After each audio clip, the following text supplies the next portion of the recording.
welcome John Bigstone, Virginia Cardinal, Debbie Minot, and Mark Owens, who are here with us from Northland School Division for our virtual circle. Miyo Wicehtowin.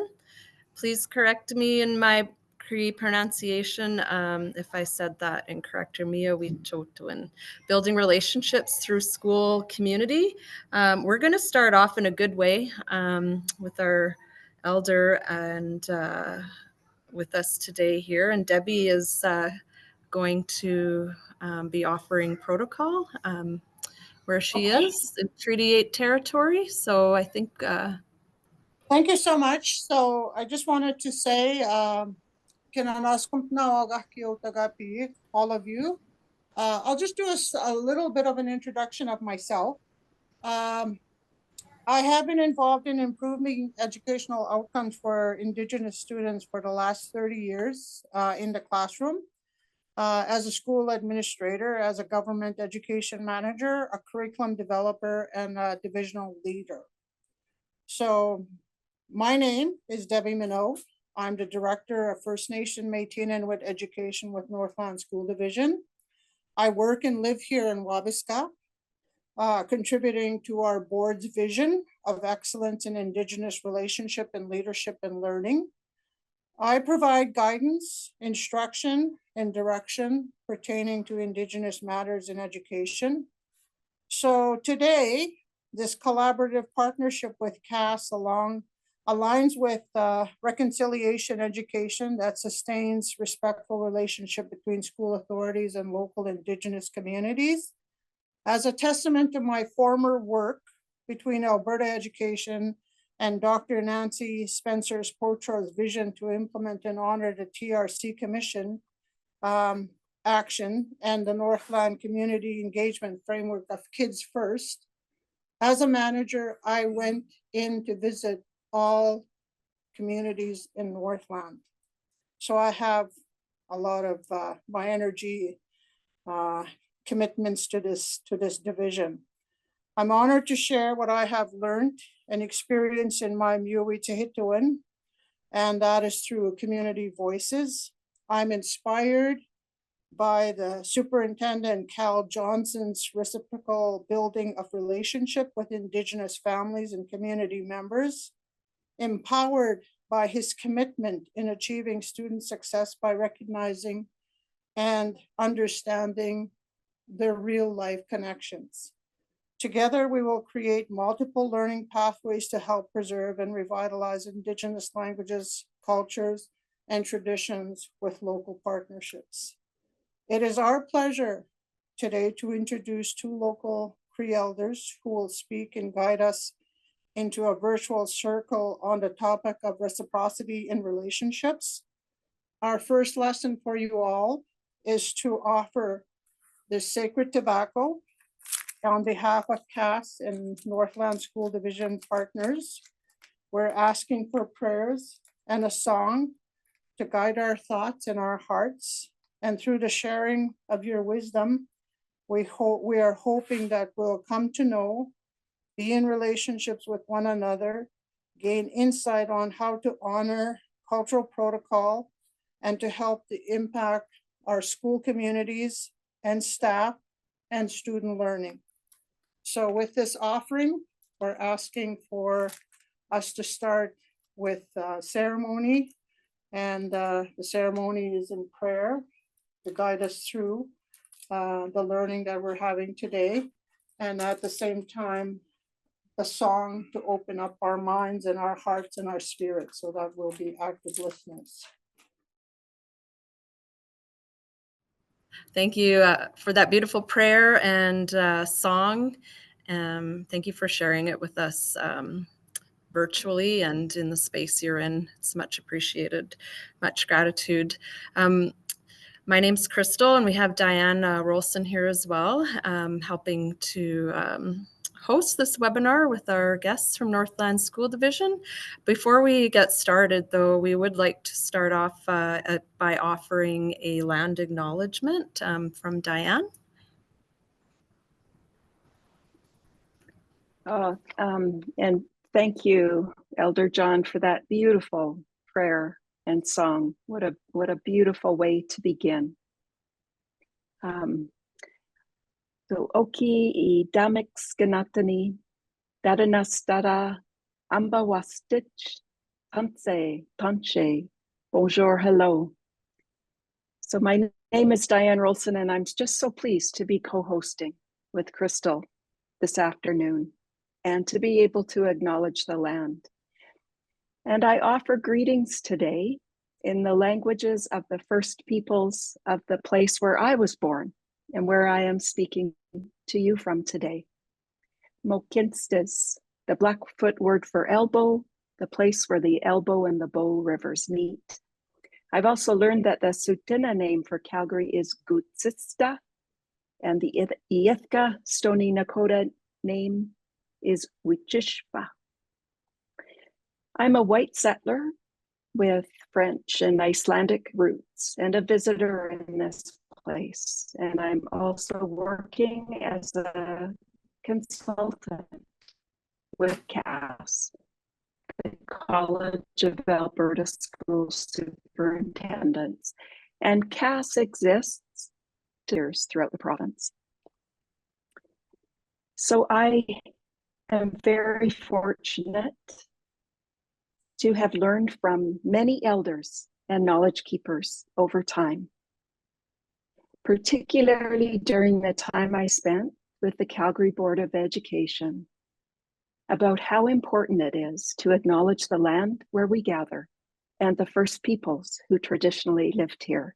And what they taught us is that when we do that, we're showing respect for the first peoples, their contributions, and their ways of knowing, which are reflected through the stories and songs that have lived on this land for thousands and thousands of years.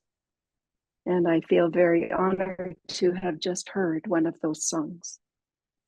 My dear friend Iki Nayuka from Ghana has shared a teaching with me that she learned from her grandfather.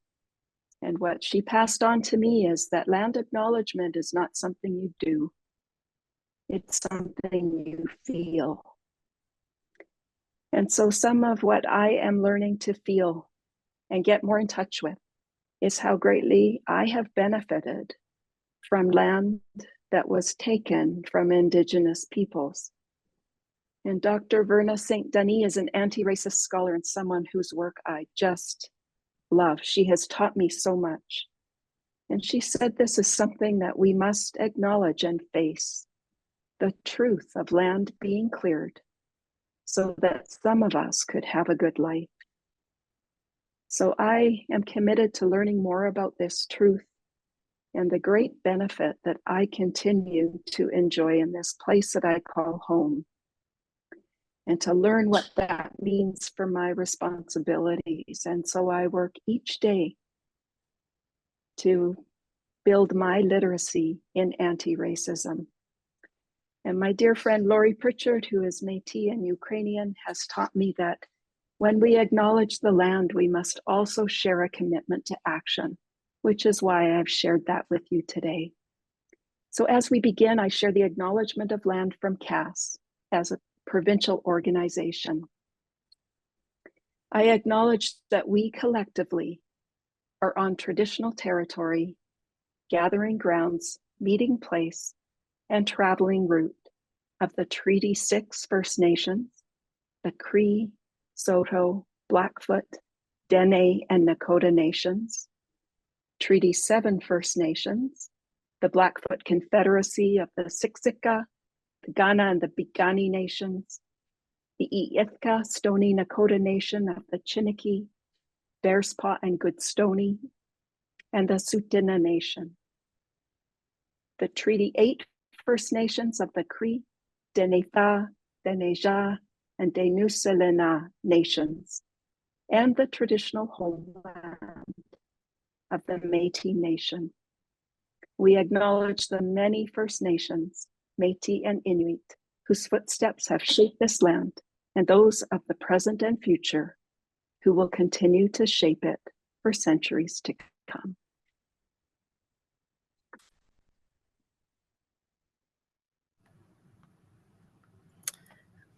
Thank you so much, Diane, for that heartfelt land acknowledgement. I always heartfully and sincerely love listening to you speak from your heart when you offer land acknowledgement in all situations that I've been in working with Diane. So Nanaskamatin, again, Diane, for that beautiful land acknowledgement. So my name is Crystal. I'm from Treaty 8 territory originally, Fort McMurray. I am ನೇಹ್ಹಿಯಾವ್Nehiyawak, Cree, Dene, as well as Métis.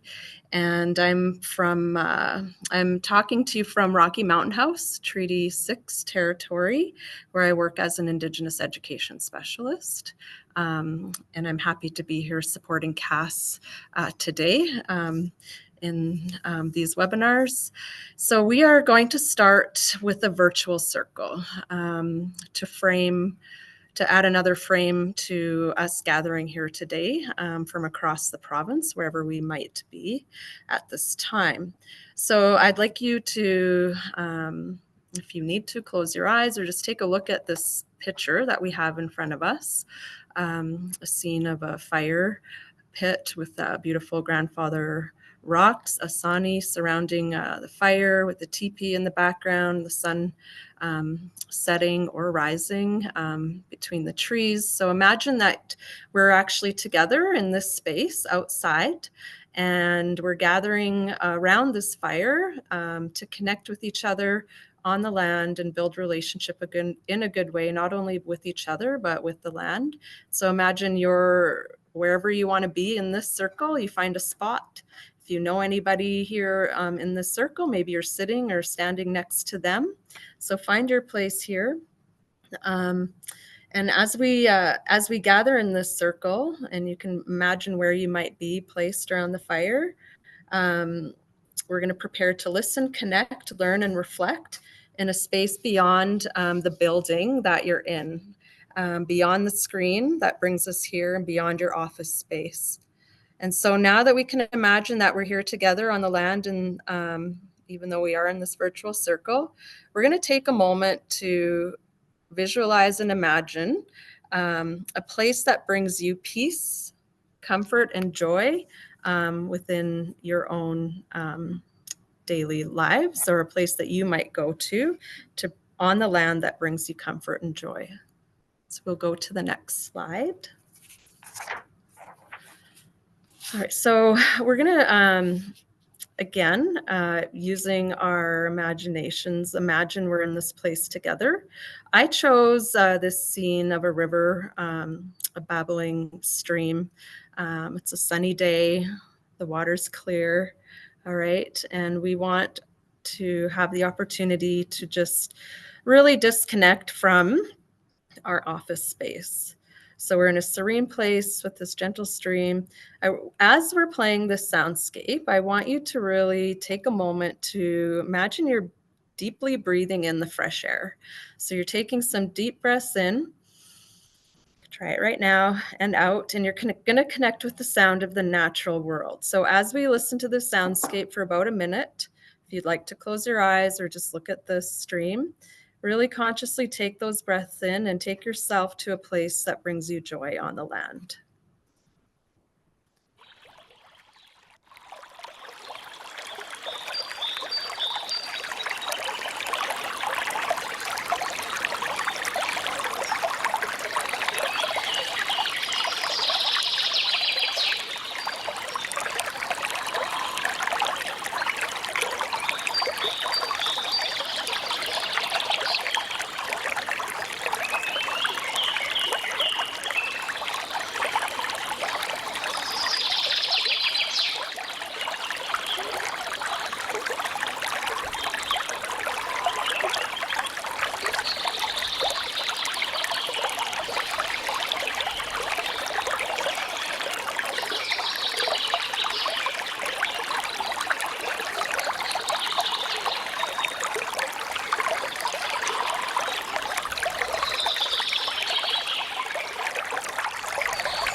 Thank you. I don't know about you, but I love the sound of songbirds and birds.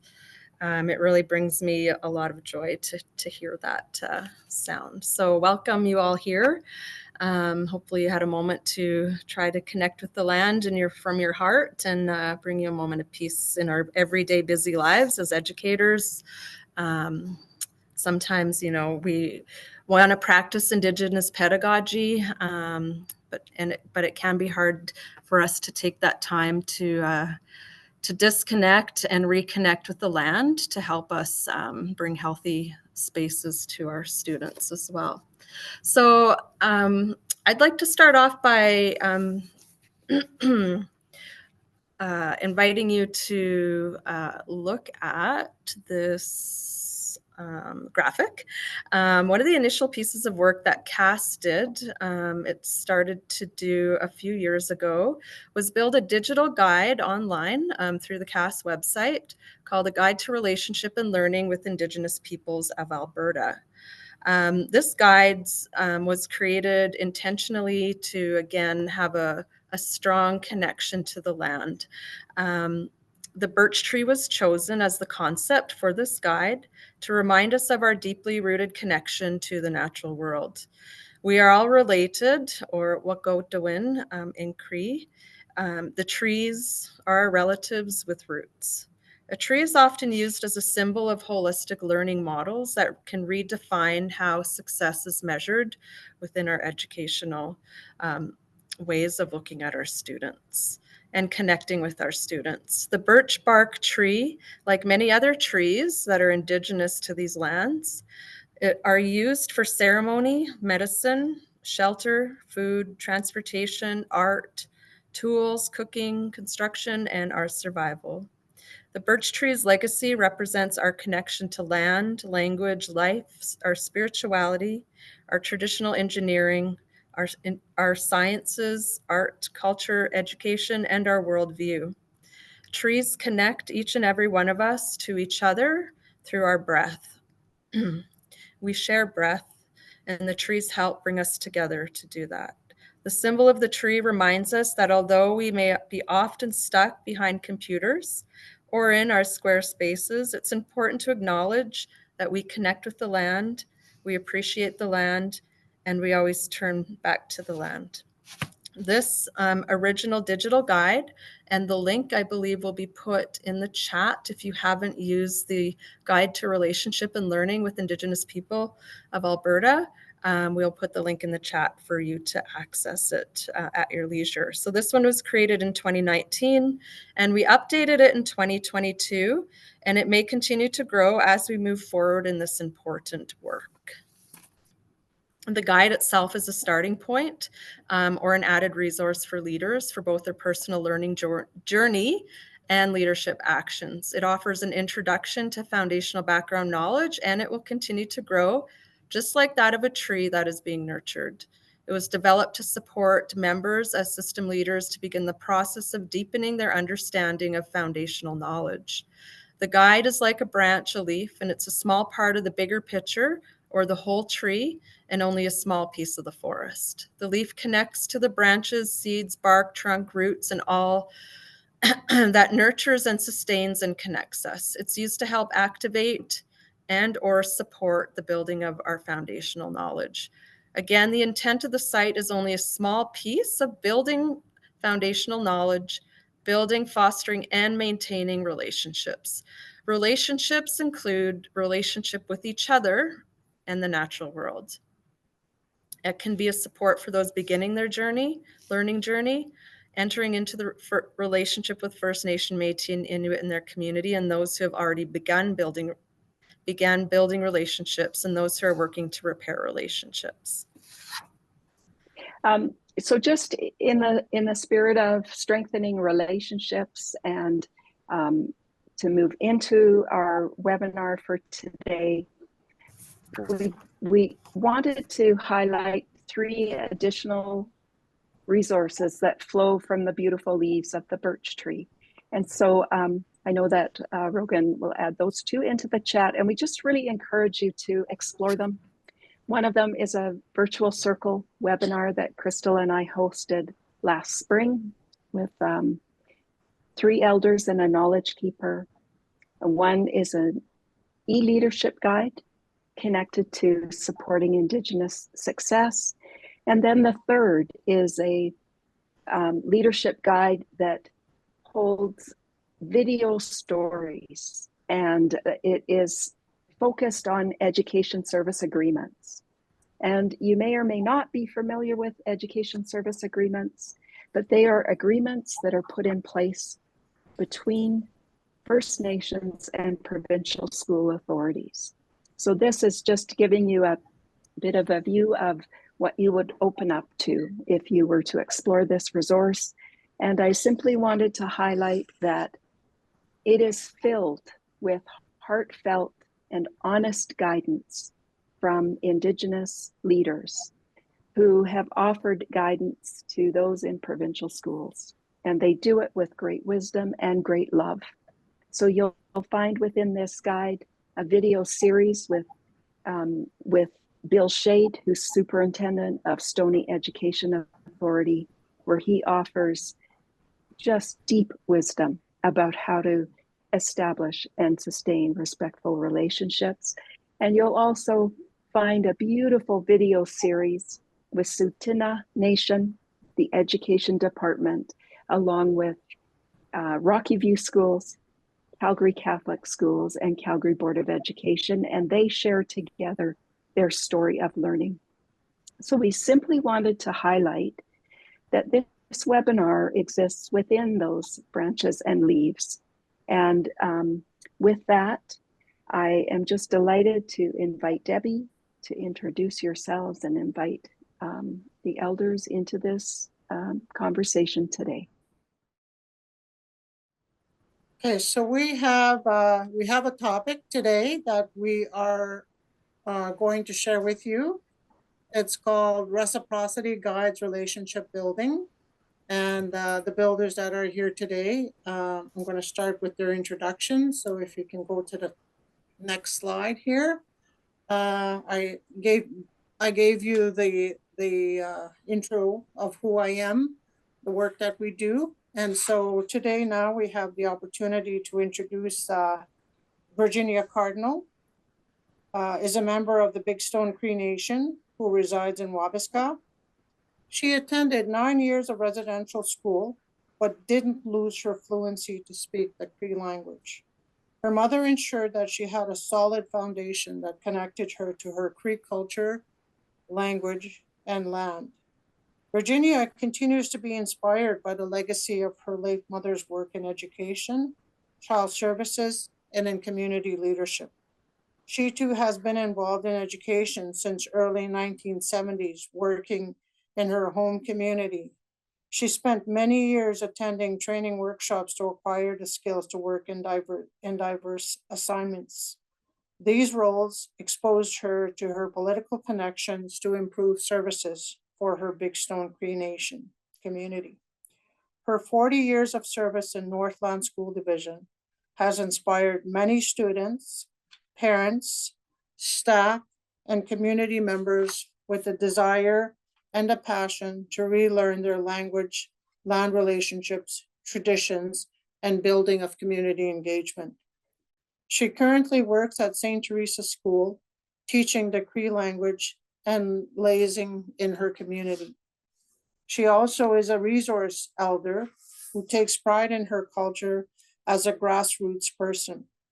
Her life experiences from childhood have allowed her to pass on the teachings taught to her by her maternal and paternal grandparents and parents. She has lived in 2 worlds and used these skills today. She will continue to work and advocate to preserve the Cree language and culture in her community. She is a lifelong learner and enjoys working with people that come from diverse cultures. So welcome today, Elder Virginia Card. John Bigstone is a Cree elder who resides in Wabasca, a community situated in northeast region of Alberta. He speaks the Cree and English language fluently and is a member of the Bigstone Cree Nation, His Cree ancestry has many generations of leaders and ceremonial holders. Following the legacy of his proud heritage, John is also a traditional knowledge keeper and a ceremonial holder.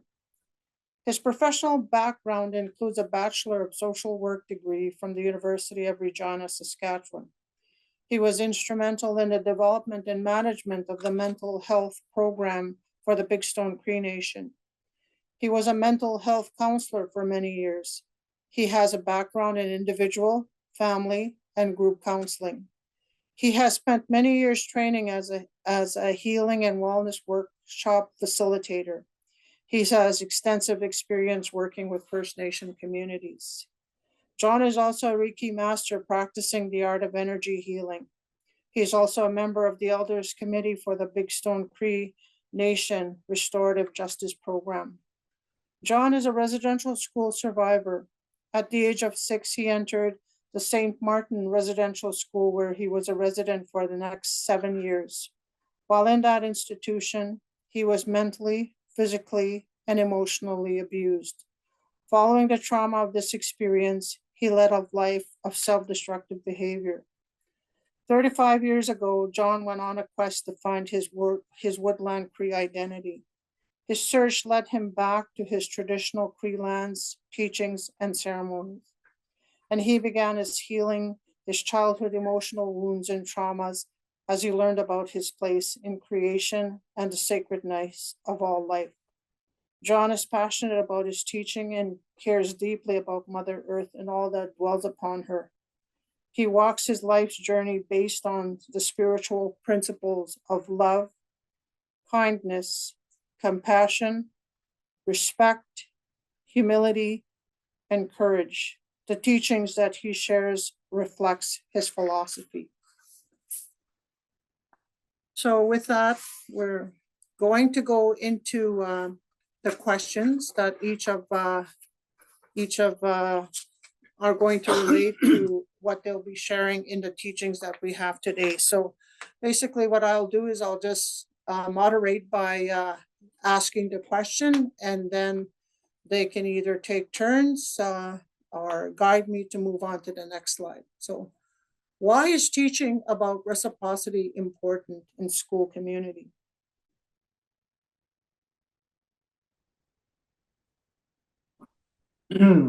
Reciprocity. Reciprocity to me means giving back. What you take to replace. The thing that I have about that is when I pick medicines, we always carry tobacco,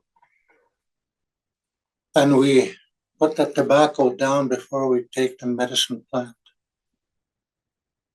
That's reciprocity in a traditional sense. Same with when I do sweat lodges.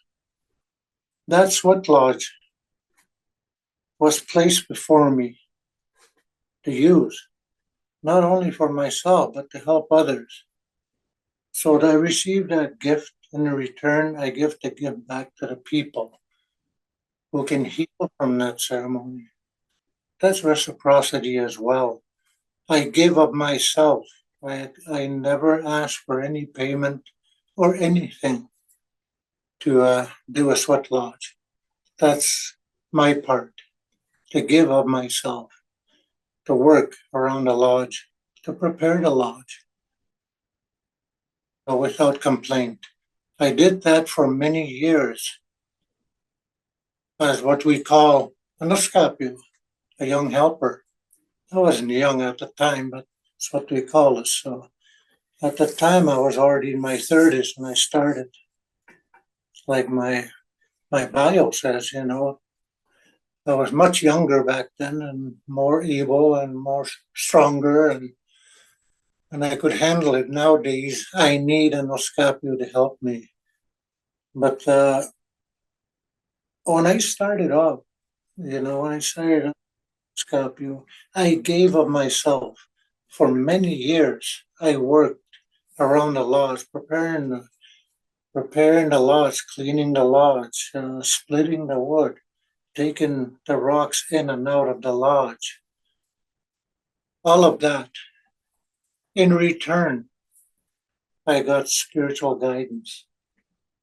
I gained spiritual strength, the giving of myself to be in service.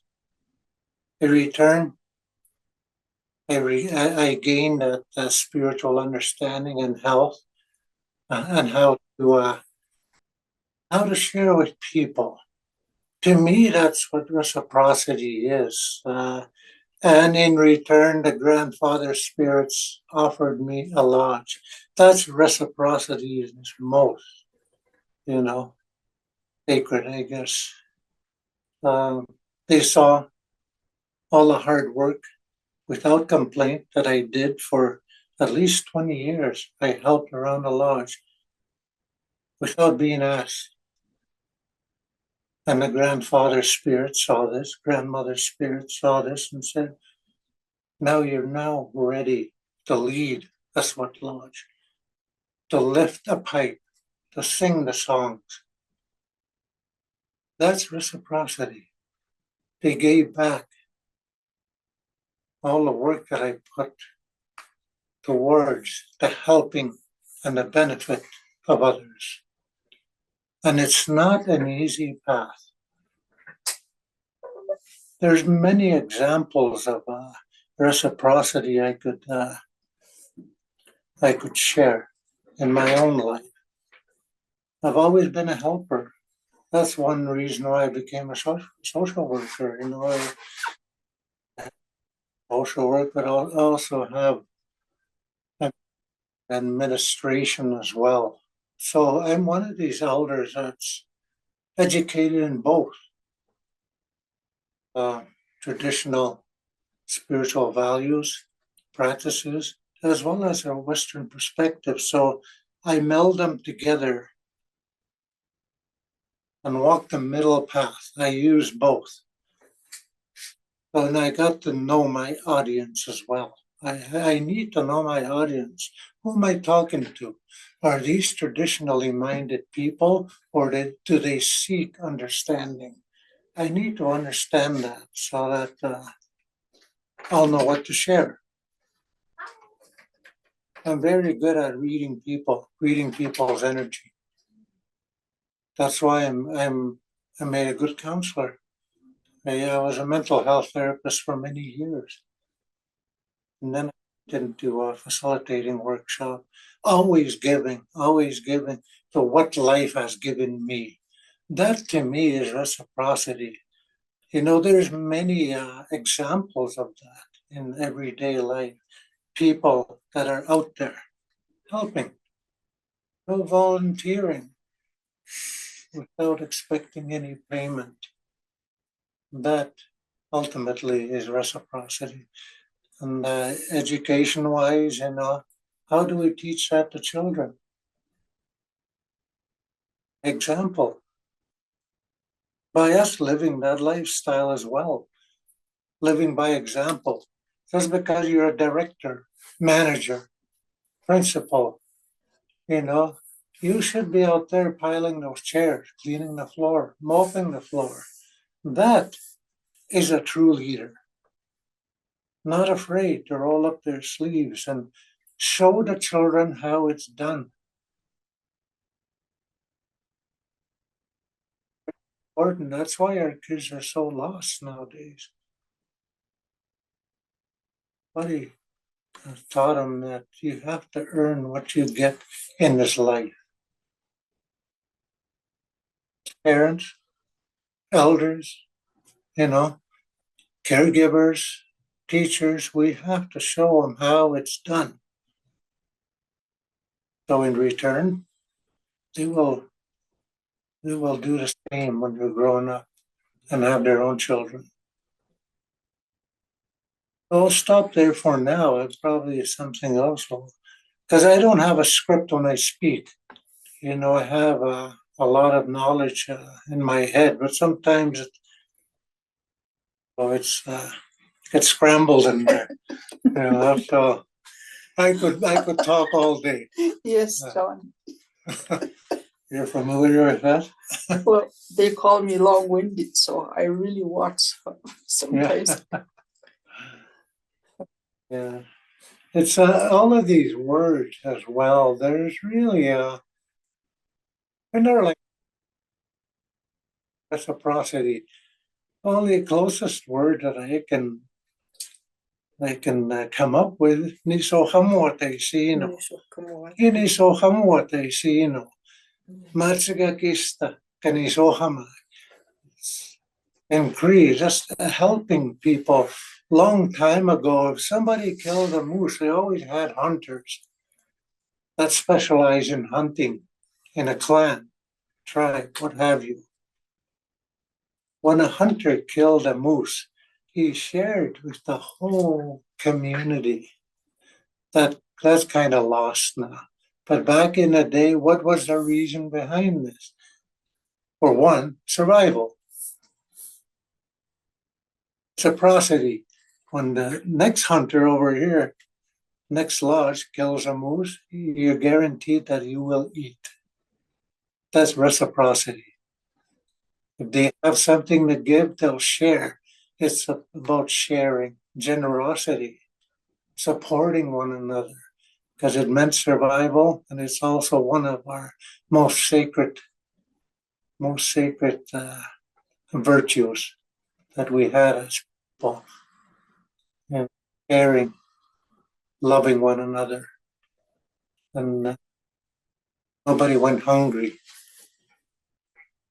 So yeah, I'll give it back to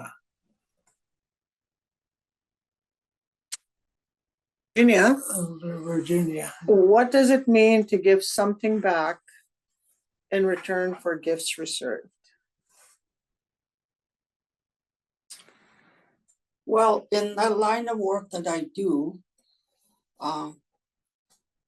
mine is taking that legacy that I wrote, that we talked about, taking that legacy that was gifted to me by my grandparents and my parents, and now for me to give back to the ones that need to learn, and that is the parents that I work with and the children that I work with.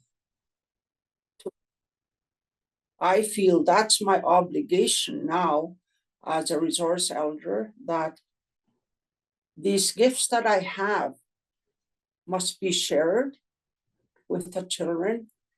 They must be practiced. They must be taught and practiced with them, and also to bring back the things that have been lost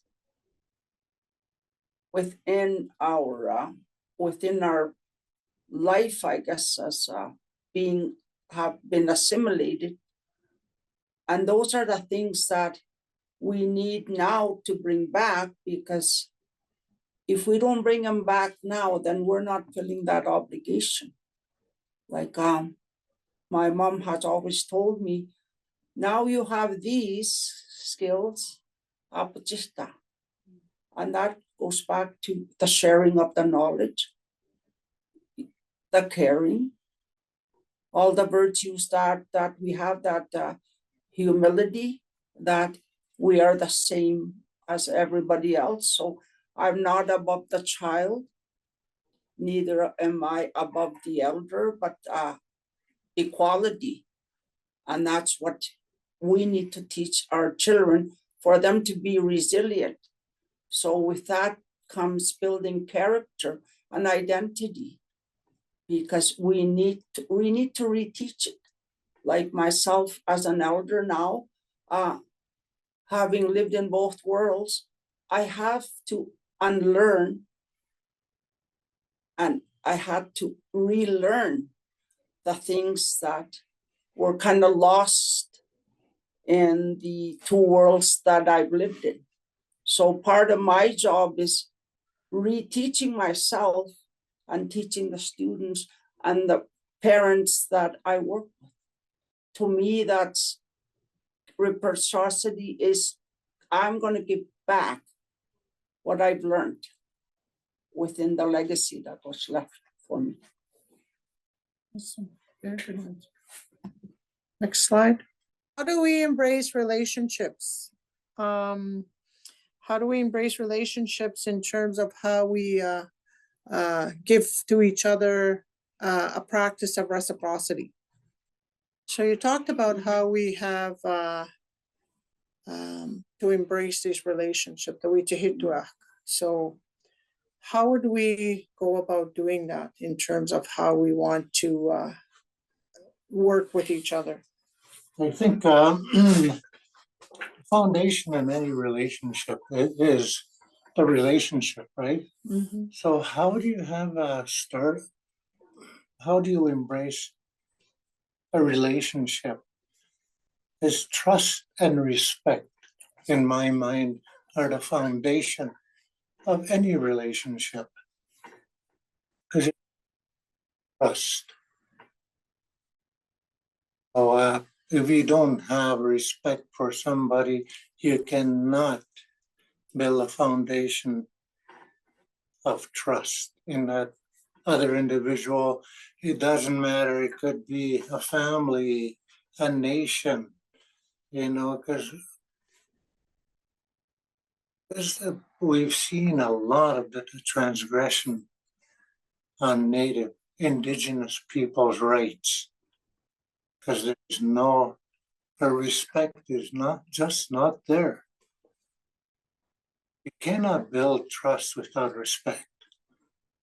So first and foremost, when you start to have a relationship with somebody, you have to lay that foundation, through communication, respectful communication.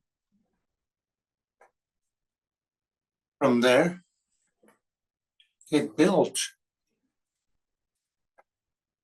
So that's my understanding of that. Yeah, I'll just add there, because over the years, because of what happened to the Indigenous people, is that we've shut down for a lot of reasons. So for us to start building relationships and reaching out is something that we also have to teach. And we have to teach it. We have to bring the respect back, and we have to bring the ဣHጄhtuiN back, the nisokamaTuiN, ဣHkéhtuiN. All of those have to be embedded in what we want to teach and practice within our culture. That to me is very important. And we don't have those teachings right now. We're our children are kind of lost. They are lost in the shuffle because they don't know where they really belong. And to build that foundation, we need to bring that back.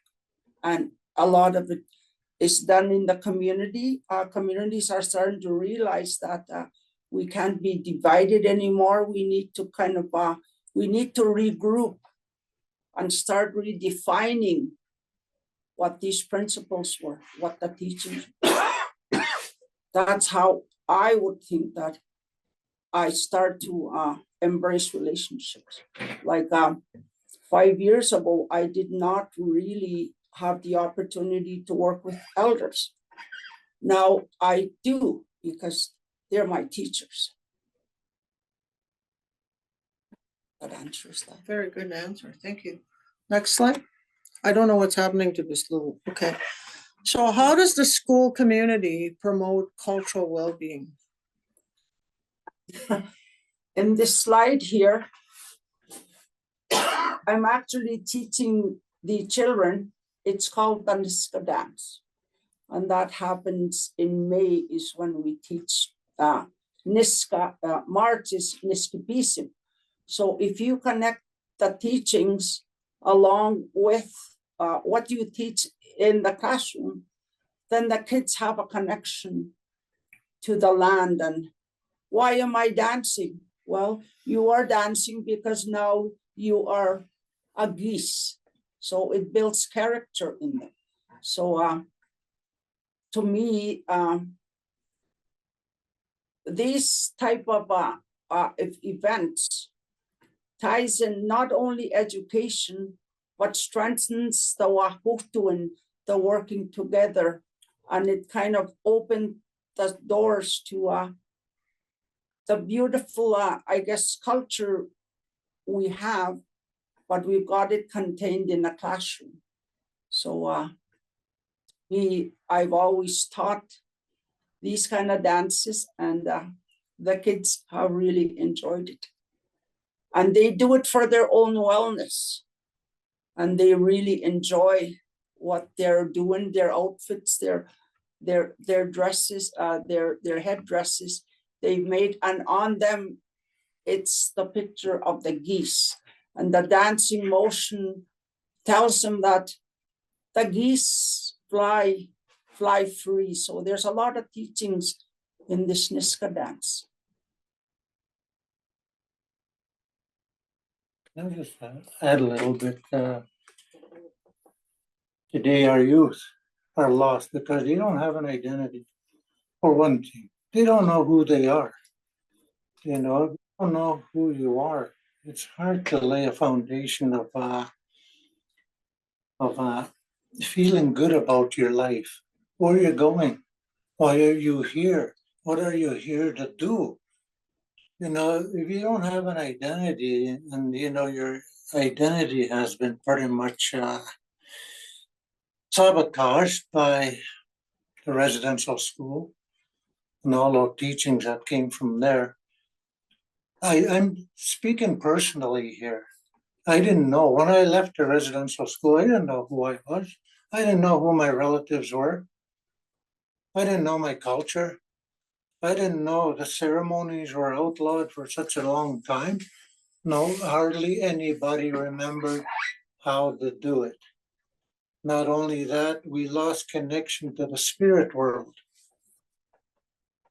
That's why kids today are lost. They've lost connection to the creator of all things. Now, how do you bring that into the school? I think like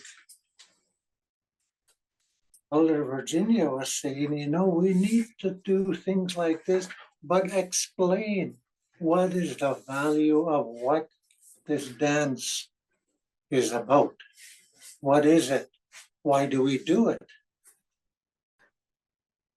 Obviously, we can't go back to the bush and live in the bush.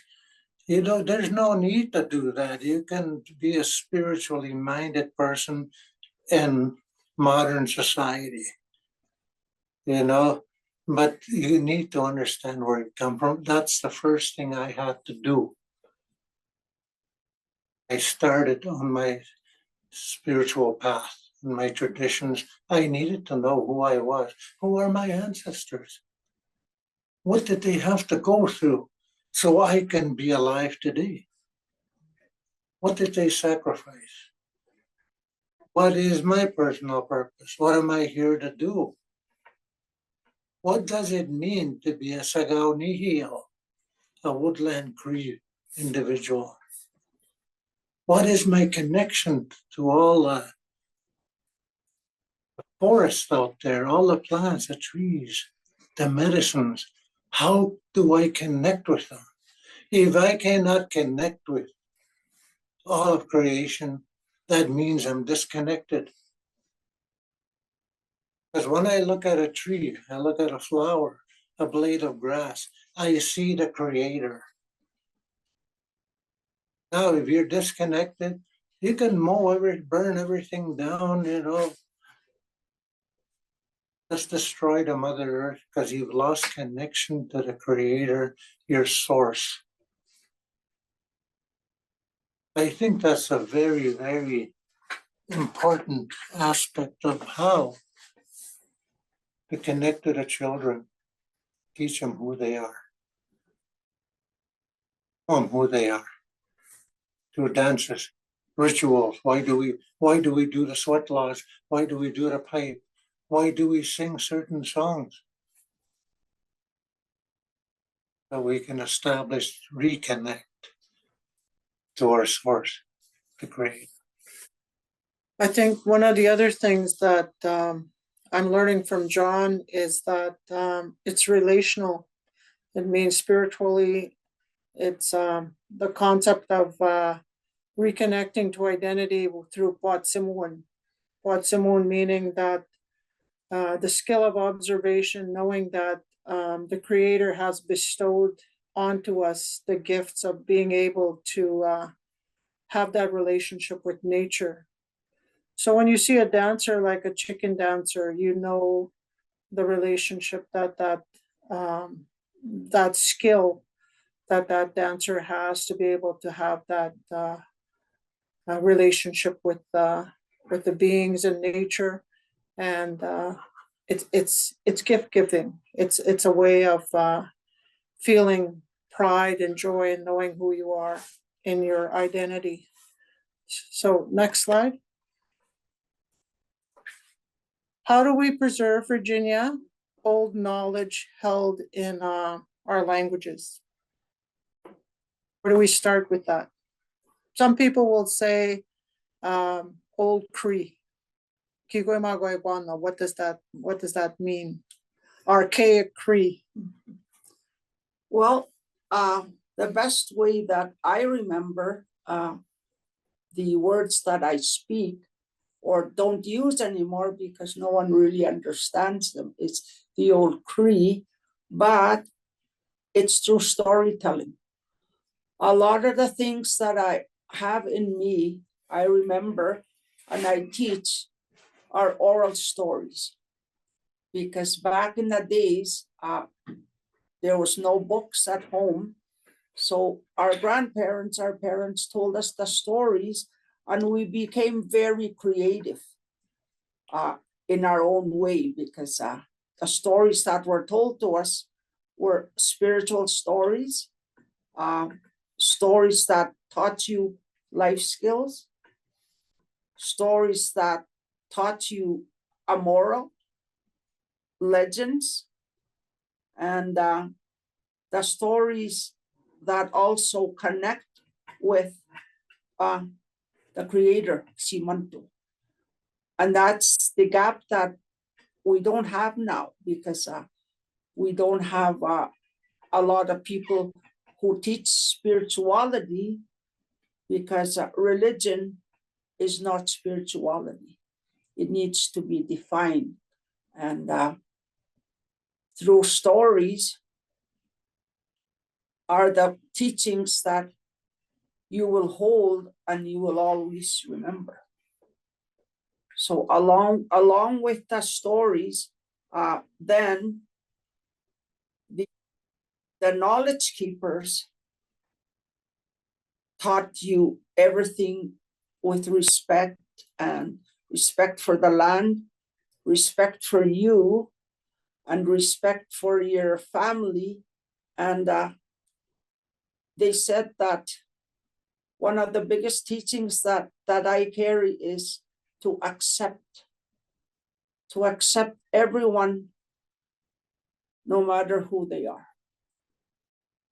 That's my definition of how we preserve knowledge. And along with that is you have to teach the practices. Like people say, well, what was the practice years ago? Well, even preserving meat, everything was taught, and it was hands-on. You could see it. But the things that I remember and live with today are through oral teachings and oral stories, observing what my parents and my grandparents taught me. Knowledge is very, very important, because, if you don't have knowledge, you're going to starve. You're going to, you're not going to survive unless you have knowledge. And the elders of long ago, the Cree people, it was important that they passed on the knowledge of how to survive onto the young ones. And so since they didn't have any formal schools, that was their school, just being with their children, teaching them hands-on. This is the roots you need when you get sick. This is when the berries are in season. The ducks, the moose, when to hunt, when not to hunt. This was taught hands-on. Where else are they going to go to learn?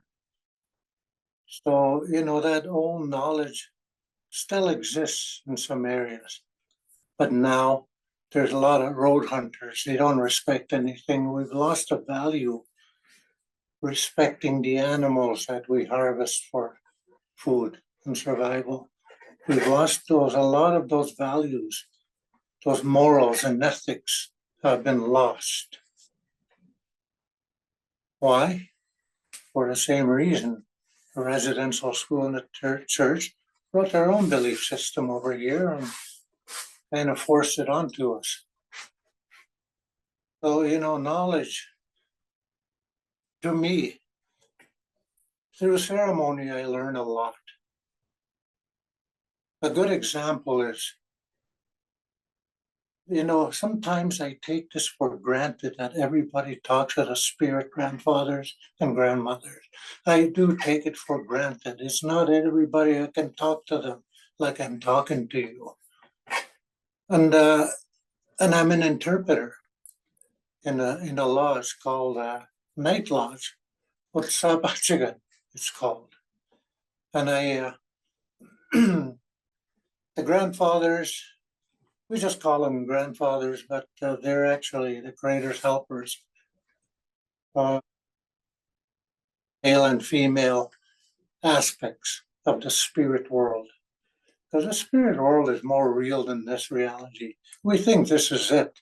No, everything comes from spirit first and foremost.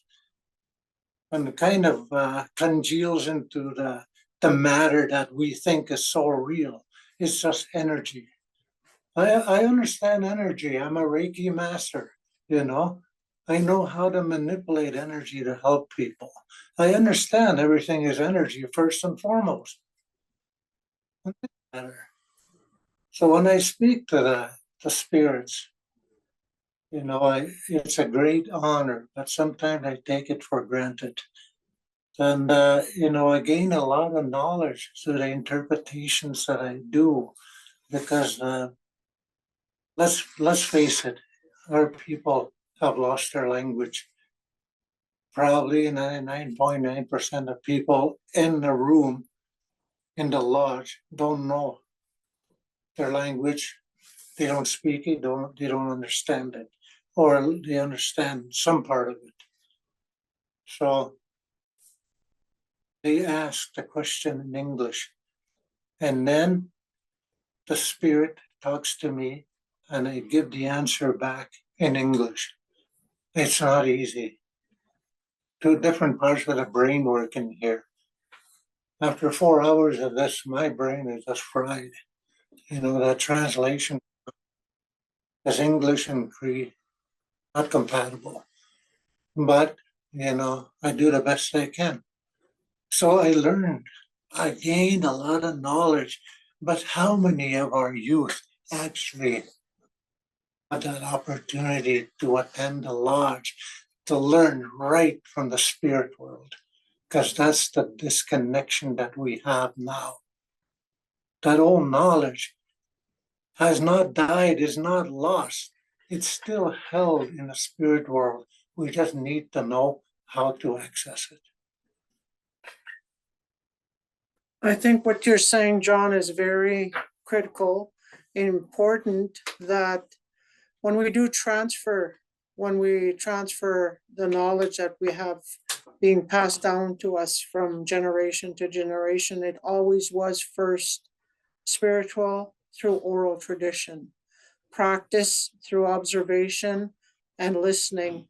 And I think now, as we try to preserve this way of knowing, this way of old knowledge, we're saying that maybe this generation is experiencing a different form of knowledge. Maybe it's coming through literacy, it's coming through reading and writing. And I think now, when we think about how Our environment is where we learn from. And we know that symbolism is very spiritual. It's connection to relationship. And it's very much a part of that practice of how we create that approach to learn to read and write. And I know that Virginia and others in our school system in Northland have been using the standard Roman orthography, but they're also transitioning into syllabics as part of the decoding for the sound system. So I think this might be a balance of how we can preserve old knowledge. Do you have anything to say about that, Virginia? Is that a good practice that we're heading in that direction to teach our young that this might be a way that they could preserve their language also? Well, definitely we need to come up with something that works for all of us. And not when I say all of us, it's with our parents, with the educators, and with our school divisions. Because unless we have that common goal, that common statement as how we fit the Cree language and our culture into our schools and in our communities that are different, then I don't think we will get too far if we don't make that a priority.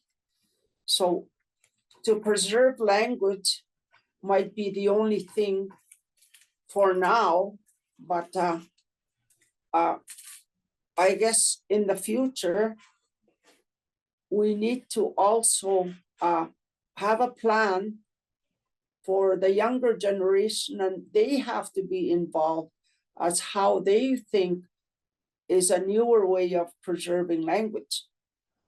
Back about 15 years ago, there was this minister that I knew very well, and he was out of Trout Lake. He was a Catholic minister.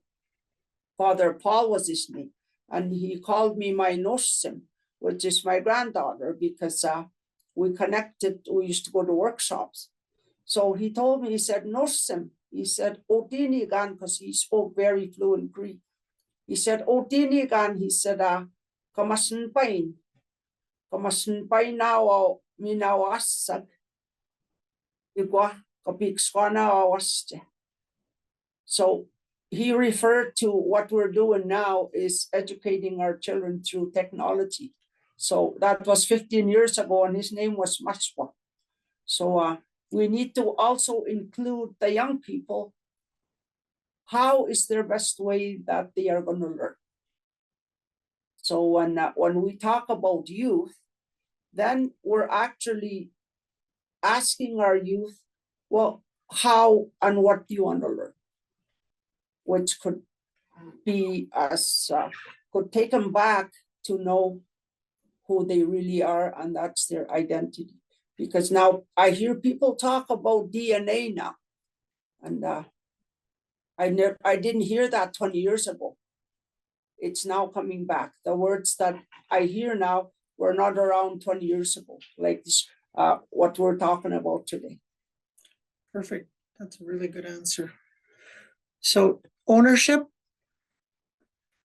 John, what cultural practices is rooted in land relationships and traditions?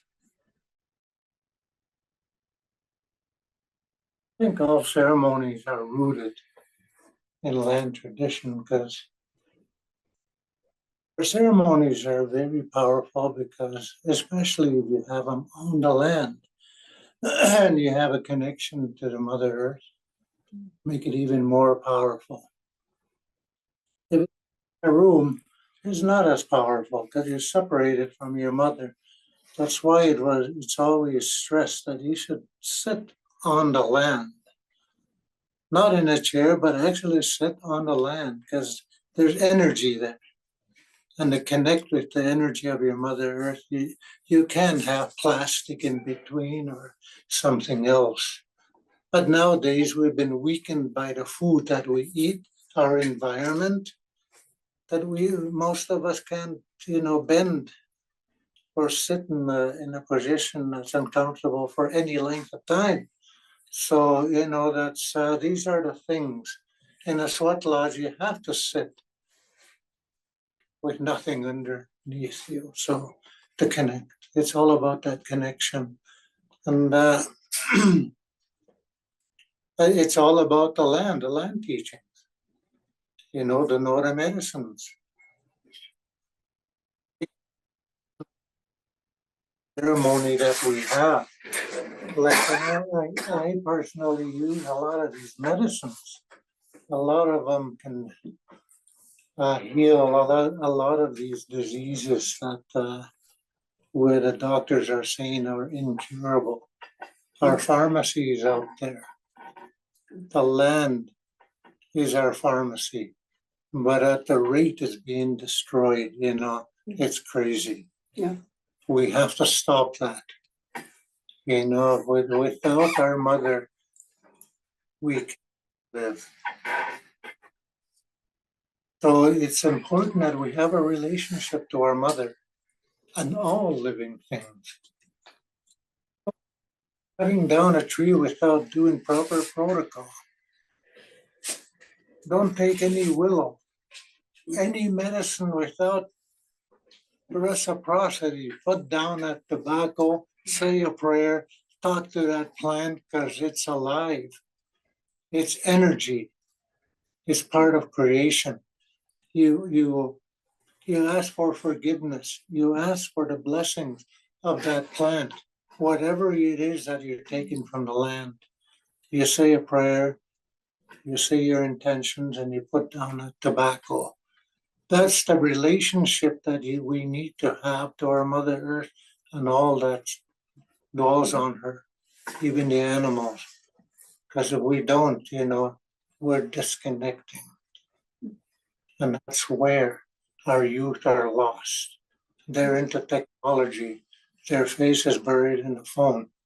They don't see the beauty around them. Why? The generation taught them that, and a generation before that. Have a relationship, use cultural practices, but also respect all of life. Manachita matson. Manachita, manachita akichaisino. Emuikski tino tinigana poi. Kamaumun. Awekani sohama. Skapona kapagwata iguana poi. Maskihiaya gagini sohamas. These things, reciprocity, relationship, we have to know who we are first. We have to know that we are spirit, having a journey. Know where you come from. You came from the source. You're a spark of the divine. That's first and foremost, to teach these to the youth when they're very young, that they are divine beings, very powerful. Inside a body, they need this body, the journey on this life. But we are energy beings. We're very powerful. We need to teach that instead of disempowering our children. Not benefit them, but sabotage them, sabotage their success. We need to tell them the truth, as told by our ancestors. We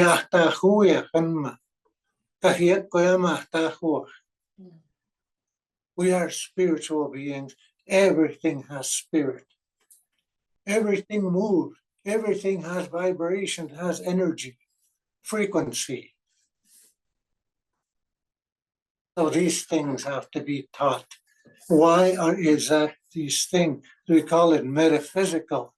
No, it's not metaphysical. It was taught by our ancestors. These are teachings. Otherwise, our youth are gonna continue to have a real challenge in this life if they don't know who they are. Yeah, like this slide here, if I didn't have the knowledge and if I didn't have the teachings as a child, I would not be as fortunate, I guess, to connect with these knowledge keepers, because in my family tree, there was my grandmother and two of my aunts that practiced herbs. So I was quite familiar with this. So now I believe that we need to go back to Mother Earth and start using a lot of these herbs for our own well-being. Like a joke I told these two elders, I said, you and me, I said, we will have a big pharmacy of herbs here in Wabasca right on our land. And that's the teaching that we need to pass on to the young children, like even the dandelion that grows on every lawn. Well, the dandelion has its own healing purpose.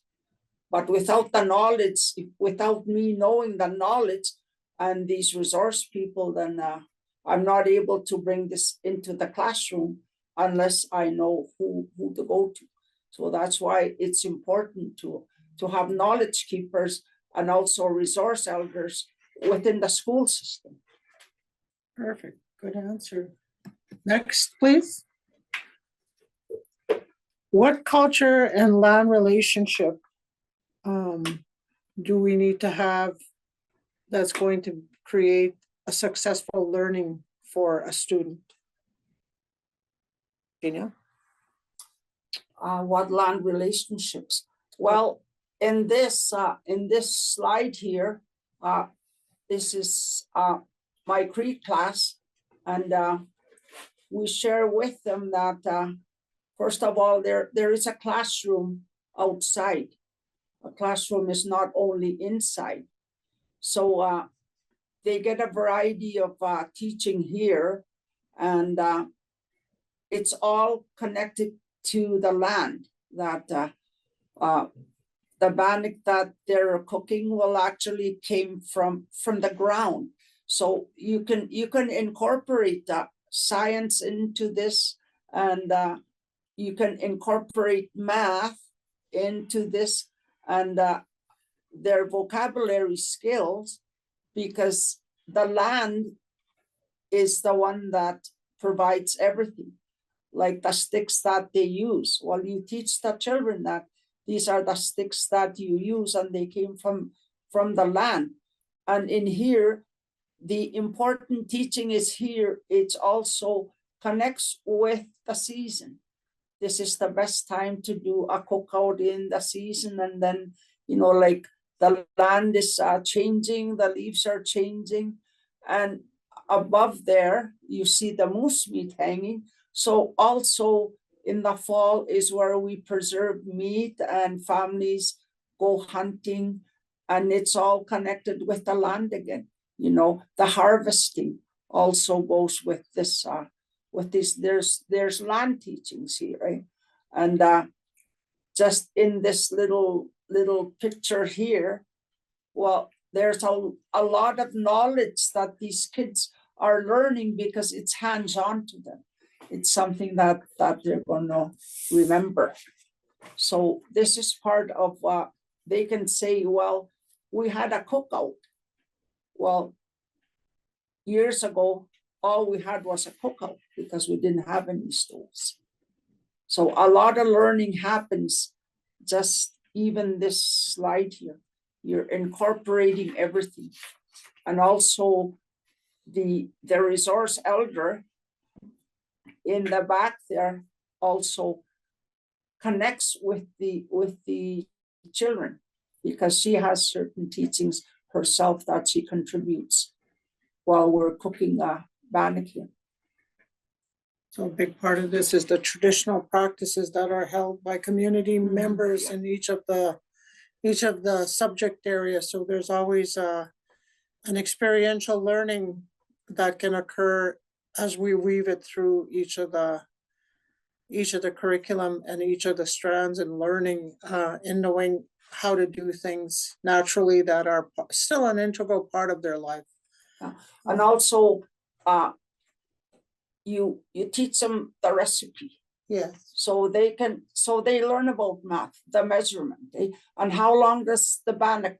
Well, about 4 to 5 minutes, So there's a lot of learning here. Just we call it bannock on a stick, but it's more. There's more to that. Very good. Thank you. So next slide. Okay, so tell us, each of you, what is one thing we can gain from reciprocity and from building trust? First and foremost, you need to have a relationship with your Mother Earth. Like there's always a reason for everything. And just wanted to mention that elders, when we say elders, we kind of lump them all together, that they have all knowledge on all topics. That's not the case. There are medicine people among our people. There's medicine people, there's ceremonial holders, there's craftsmen, there's the singers. When you say an elder, you need to specify what is your need, what needs to be taught here. There's people that know how to prepare moose meat, to dry it, fish, that kind of thing. That's a very specialized area. I couldn't do it. My gifts are different. Not any better, not any worse, just different. I sing with a drum, I do ceremony, but I could never prepare meat. I could, but it's not something that I specialize in. So we have to be careful when we look for an elder. You grab an elder and we expect them to come and make a moose nose for us, You might not know how, make sure you know which elder you're, what their skills are, what their gifts are. And reciprocity, goes back to that last slide there, where you need to understand how the purpose of the fire, right? The fire can give us warmth. It can cook our food, but it can also burn us to death. You gotta know, these things. Same with water.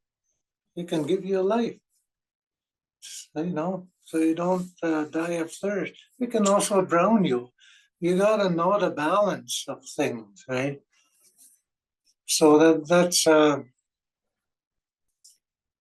and I think the end result is you get what you put into life.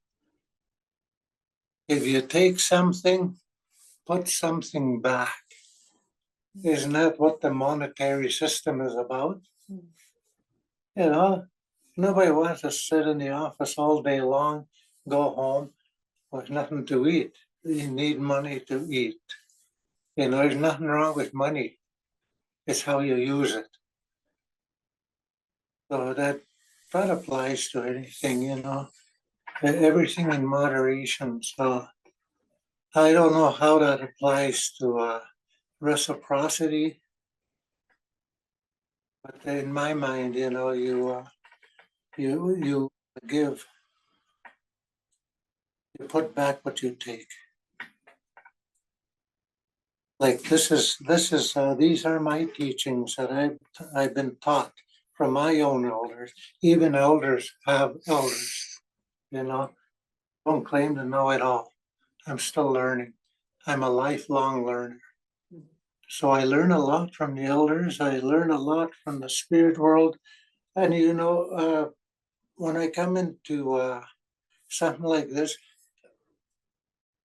trying to share teachings, usually it's in one area. not in a bunch of areas where you have to come up with an answer, right? So I think that's important as well, that we need to focus on what is the question here. It's reciprocity, right? So, I don't know what else to say on that topic, but it's pass it on to Virginia. What comes to mind is one thing we gain from building trust is we need to step back. And I'm talking about reconciliation. What does it really mean to me now at my age? What does it mean? So when I think about it seriously is I cannot rebuild anything that was lost unless trust comes with it. And when you have trust, you trust the people you work with, but also you have to learn to trust yourself. And unless you know your real identity, you have to work hard to really build on what you've lost. Now, I've been told as a residential survivor, and I've heard it many times, well, just get over it. But how can you get over something that's been taken from you and no one has really taught you the real way to mend your brokenness? So the people that I work with and the walk that I walk now is I'm still figuring out, do I trust? And if you don't have the trust to work with people, you don't trust people, then it's very hard to go back. Because to me, reconciliation is giving back what was lost. And you won't understand what I've lost because you didn't understand why you took it away. And that's what we're trying to do now, is who do we trust now to move forward? Do we trust the government? Do we trust education? And a lot of things come into play now because we're trying to find out who do we trust? And then our children have to learn to trust us. So trust can be interpreted in many ways because trust can be a scary concept if you really start breaking it down and what does it really mean?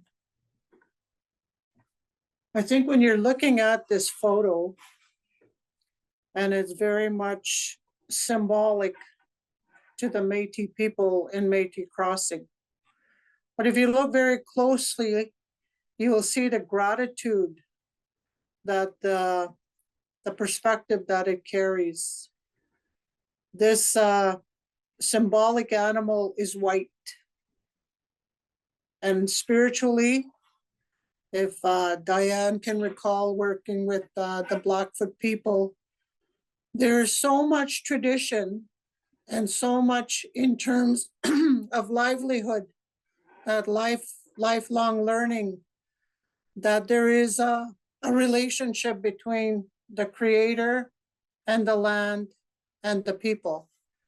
And so when ceremony is involved, that's the experiential learning that students need to have to reconnect to what this symbolic animal is in representation to those stories, to that land-based experience to go and look for niskim, so that, you know, that traditional way, that traditional teaching, the heritage within it is passed down to continue in generation to come, generations that are going to know and understand the significance of livelihood and the relationship with reconnecting to the Creator.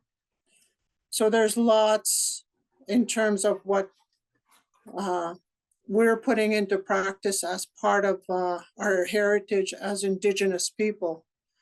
And part of that comes out of the trust, the spirituality, and that experience that students need to have in terms of gaining what it is that they want to pass down in terms of their tradition to their children, their grandchildren also.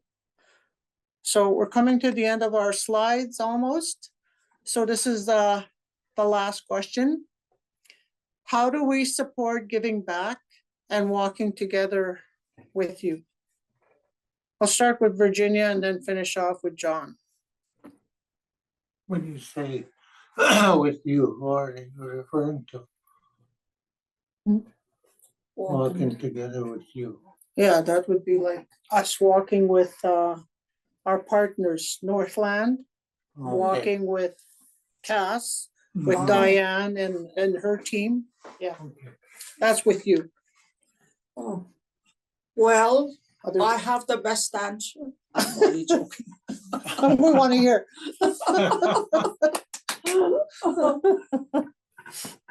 Well, we can support one another. When you say walking together, when we walk together is when we start sharing things that we need to accomplish, things that are realistic that we can do as partners. And that comes with identifying a lot of the things that are needed to make this thing work. We need to start identifying what is it that we need, and we need to define what is it that we're going to walk with. What do we have to walk with, and what are we walking for, and how are we going to get there, and when we'll get there? When will we get there? That's just a short that's just a short thing that comes to mind.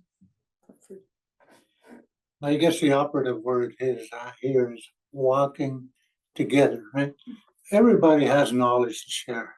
Everybody has expertise to share. We need to, have that respect and that trust to be able to walk together for the benefit of all. And we can support each other by, recognizing each other and, just being there for each other. And, there's somebody has an expertise, the other one could use that expertise, willing to share. I think is very important. That's how we can support one another, by recognizing that everybody has value. Everybody has something. We're just pieces of a puzzle, but we put it all together, we create a beautiful picture. Working alone never really works, isolating ourselves never works. By walking together, we can create and achieve what we're really after here. Educating the children, teaching them what life is about. Why are they here? To actually examine the strengths within them.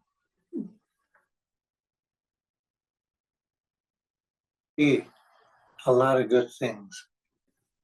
And to achieve this, we need to work together by walking together, by sharing, respecting and trusting one another. And by building partnerships, because I'm a believer in cross-cultural learning, because the Plains live different, and the Bush Cree people live different, the Dene people live different, but we have one common thread, and the thread is that we are all indigenous. We're all Nehiyawak in some form. So by building partnerships, we can walk together and share the resources, the knowledge. Like I said, I'm a resource elder because I do crafts, and I can do quite a few things within my school classroom. But John here he's more experienced. I call him my spiritual partner, because my mom once identified 3 categories of elders that she worked with and she talked about. She said one is the spiritual elder, and the spiritual elder carries ceremony and has knowledge that John talked about. And the resource elder is the one that has lived the grassroots life and knows everything that is used in daily living, and they can teach crafts and preparations of food because we've lived off the land or we've lived on the land. And then he said, the last elder, he said, is just an elder that you need to respect, but they're not the ones that go and do things and teach people. They just carry that name, elder, ဣＨjéhthuigł, because that was always respected in all cultures, in all our culture. They had a special name, ဣＨjéhthuigł. So that's what John's talking about, is everybody has an expertise in some area, but some just remain elders because that is who we are. And that's where the respect comes in. ဣＨjéhthuigł. That's the common name for an elder. And an elder keeper. Elders keeper and a knowledge keeper are also 2 different definitions. Like my resource, I call myself a resource elder. Nia, I call myself a Okskinahomagi. And because I'm a resource elder, that's how come I say I teach. I'm a Cree instructor and a teacher. Very good. So our last slide concludes our presentation, and Kanalaskumtman John, Egwa, Virginia, for being here with us. The next slide is an image of what we're supposed to be putting into practice as we go forward in unity and the work that we do for the purpose of education.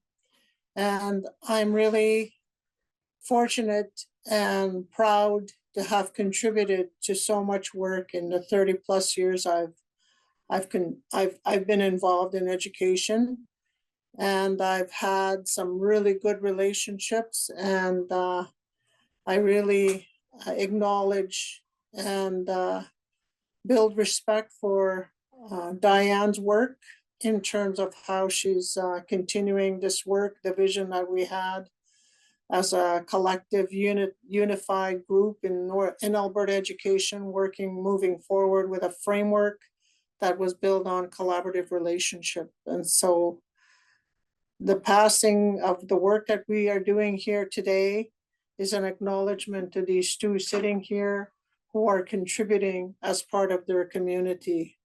These are the first ones we should be building relationships with, so that we know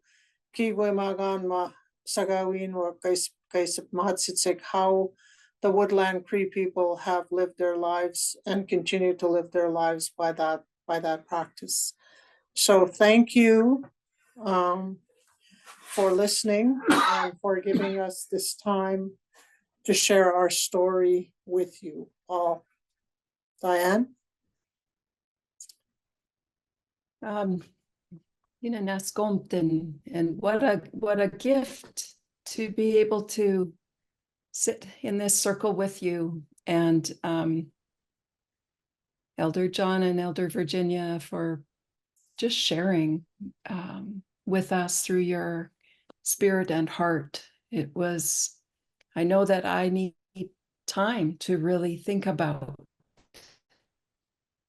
all that you have shared today, and I'm so pleased that this is recorded so that so many listen and learn.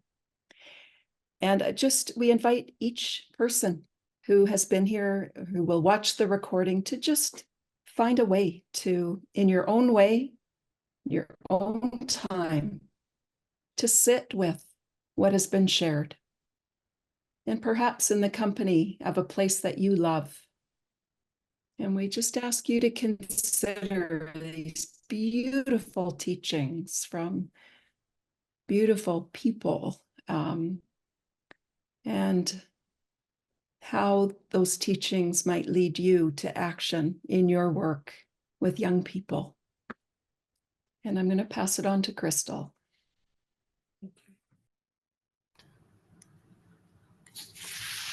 Kananaskamotin to all of you for sharing. John, Virginia, Debbie, I really appreciate your time and knowledge and your heart. And I too will take time to process, and I'll probably re-listen again. So there was just so much reminders and so much that connected with me and what I do as an Indigenous educator. And I really appreciate your opening and you being here today, and in the spirit of reciprocity and honoring the knowledge and time of the presenters today. We had a beautiful gift made by a local First Nations Saulteaux woman from the community that I'm close to here in Rocky, Ochis First Nation, Shaida Meachants. When we asked her to make these gifts for you, we told her about the symbolism of the birch tree and what it meant to us as educators, as a symbol for bringing us together and in a good way. And so Shaida took that to heart, and she created, I have it on my phone, these beautiful birch bark medallions, pendants. It could be a keychain. You can decide what you wish to do with it. And she harvested the birch from her backyard in a good way, offering gratitude to the land, tobacco, reciprocity, in knowing that these gifts would be intended for you to help us, guide us in education, and help lead the way in relationships as well, with community and students and as well. So thank you for sharing to help nurturing the growth of education as well. And we really appreciate your time and bringing us together so we can all grow together as well. Thank you. All right, well, that concludes our presentation. Thank you so much. Love spending the time with you, and look to the future. And it was wonderful teachings taken to heart. It aligns with everything that you have in your little logo there. Relationship is about identity, teaching, language, learning from the land, treaties, laws, and reconciliation is worldview. So very much close to the work that you are doing, Diane and Crystal. So thank you for considering us as part of your partner. And thanks to the participants for spending time with us today.